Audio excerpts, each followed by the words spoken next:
Back to the disappointment part of this. We are in studio. Normally, the Friday before the first home game of a U of A football season, we would be out at Bear Down Friday. But if you were with us last year, Bear Down Friday was tremendously downsized to basically 1 month. And now I'm hearing that Bear Down Friday is even more downsized to just one celebration this year. And that's going to be on Homecoming. Homecoming Friday. I don't have the schedule right in front of me, but I believe it's mid-October, I believe, is the Homecoming game this year. So that, I'm told, is going to be the only Bear Down Friday that is conducted this year. So as a result of that and other circumstances, we are not out on University Avenue right now, and I don't know whether we will be as the year goes on. Maybe not. It was kind of become. I don't know. Like obviously, the first 2 years that I've done this show, we've been out on University Avenue on Fridays before home games. I don't know, how far does that go back? JW, you've been here 10 years. How far? Bear Down, we did this one time. Yeah, we actually talked to a representative because it's Main Gate Square that puts it on, right? Yeah, well, it is the Marshall Foundation, which I think is over, all of Main Gate Square. So initially it was Main Gate Square. Marshall Foundation took that over, I believe. But yeah, I think what we found, it was 16 years, I want to say. It wasn't going on when I worked down there. That was not a thing when I was on university working at Froggenfurken. Right. But it's been the last 16, 20 years. No, yeah.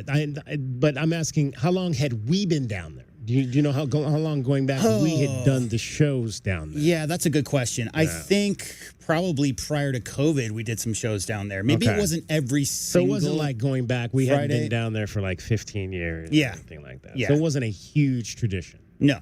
So, okay, all right. I just wanted to make sure we weren't like ending a huge There's tradition. a bunch of people wandering aimlessly down on University looking for our tent. Why are they not at Illegal Pete's right now? It is Friday. I got used to seeing DK in his tent and his band of merry promotional people. Just a bunch of people don't know what to do with themselves. Their world has been turned upside down. And people handing out, and the Corona people handing out free beer and all of that kind of thing, which we couldn't talk about that the beer was free. But if you showed up, the beer was free.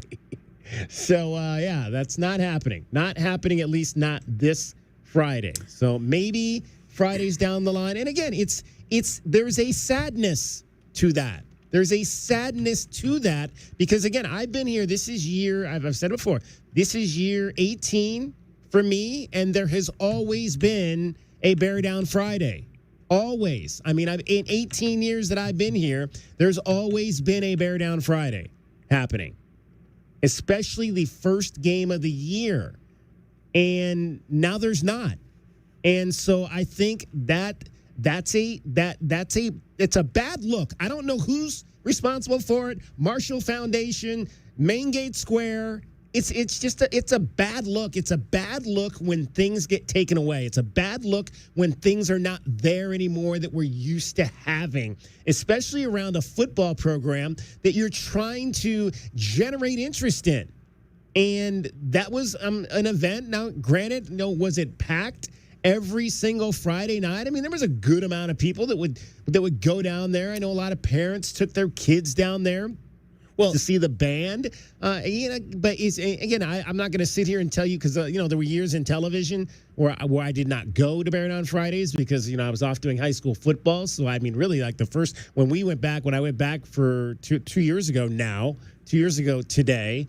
That was the first time I'd been to a Bear Down Friday probably in over 12 years.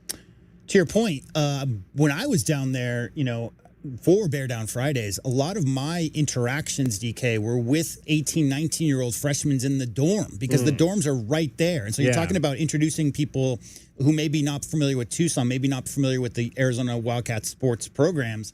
When you have a big stage and all the coaches are going up there and doing their little rah-rah speeches, and you have just random people walking by, what's going on here? That's an introduction into that life. That's an introduction into, hey, maybe going to a football game might be fun this year type of thing. So it's what I talked about earlier in the week, or I think it was last week. What are those events that are those things that signal to you that you're in college, that you're at this place where you're going to spend the next 4 years of your life. And I talked about, for me, that it was the first time I walked on campus and heard the band, heard the Spirit of Troy on the campus of the University of Southern California, and heard them do the cadence for Tribute to Troy. And then you go back the next day, and it's the same cadence, and they're playing that same song. And then you walk by the next day, and they're playing the same song, and you start to think, okay, well, that must be our deal, because they keep playing the same song over and over and over again. So that must be what's going to be happening on Saturday. When I get to that stadium, I'm going to hear that song over and over and over again. And you fall in love with that. And I remember falling in love with that by like the fourth day I walked by Cromwell Field, and they were playing it yet again. That song, though, I mean, come on. So I don't know what that is, if it's Bear Down, Arizona for you, if it's Fight Wildcats Fight for you, the first time you heard Fight Wildcats Fight, or the first time you heard Bear Down, Arizona, or something else that the pride of Arizona plays, or maybe it was you got to campus and you were walking down Main Gate on that Friday at 6 o'clock and had no idea anything was about to happen, and the band comes storming down University Boulevard and makes the left onto Tyndale, and there's a big stage there, and who knows if you were there in 2008 after the band was done playing, Katy Perry comes on the stage and starts singing, and you're like, oh, they got the girl who kissed another girl here at the University of Arizona. I've been hearing that song on the radio all summer long. The memories. I feel like when we lose events like this, we're taking away our memories. We're taking away the memories from these kids who are getting on campus right now. And heck, who knows, maybe they don't even care.